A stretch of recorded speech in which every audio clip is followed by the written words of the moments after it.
Welcome to IRIS video tutorial for Punch Clock Manager. The Punch Clock Manager is located in the back end of your POS system and is controlled by managers and administrators only. The Punch Clock Manager allows for manipulation of the times the employee has punched in and punched out. This tutorial will cover when an employee punches in and out correctly, when an employee who works past midnight, when an employee punched in but forgets to punch out, and when an employee forgets to punch in and out altogether. First, you select an employee you wish to view.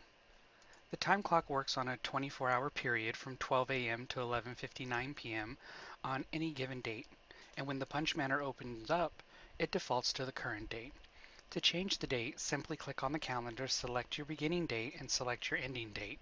In this instance, I'm going to use June 24th, and leave the ending date for June 28th, and select Search.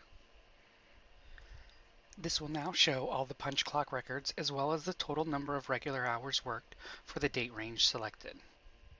First, we will look at a completed punch-in and punch-out record that requires absolutely no manipulation. In this instance, the employee has taken a 30-minute lunch. Next, we will take a look at an employee who has punched in at 10 p.m. on the 26th and worked past midnight and punched out at 2 a.m. on the 27th. Because the time clock works on a 24-hour calendar day, the punch manager automatically clocked him out at 11:59 p.m. This record actually requires no manipulation. However, when the employee punched out at 2 a.m. because of the new calendar day, the punch was considered a punch in. To manipulate this time, simply click on the punch in time and change it to 12, and then move over to the punch out record, and then you can change this to 2. If you hit tab, you can change that to 0, and then it's going to tell you here that don't forget to put it in AM or PM, otherwise the record won't be complete. So here we'll put 2 AM, and we'll hit tab. And then when we click out of this, it'll actually automatically calculate his time and save the record for us. Next, we have an employee that has punched in and simply forgot to punch out. Notice that this punch record actually has punched him out automatically at 11:59 p.m. So in order to change this, all we need to do is move over to the punch out column, select the time that we would like to punch him out. In this instance, we're going to use 6 p.m. and click out of it, and it will automatically recalculate his hours and save it for you. Next, we have an employee that has forgotten to punch in and out completely.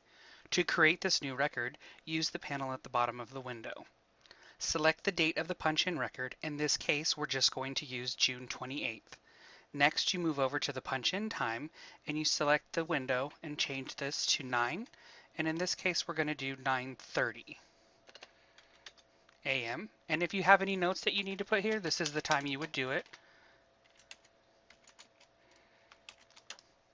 Once you've inputted your notes, you simply hit punch. It's going to ask you if you want to add this new record. You say OK, and you'll notice up at the top here is that the record has now been populated. Now, all you have to do is click on the record above to manipulate the punch-out time.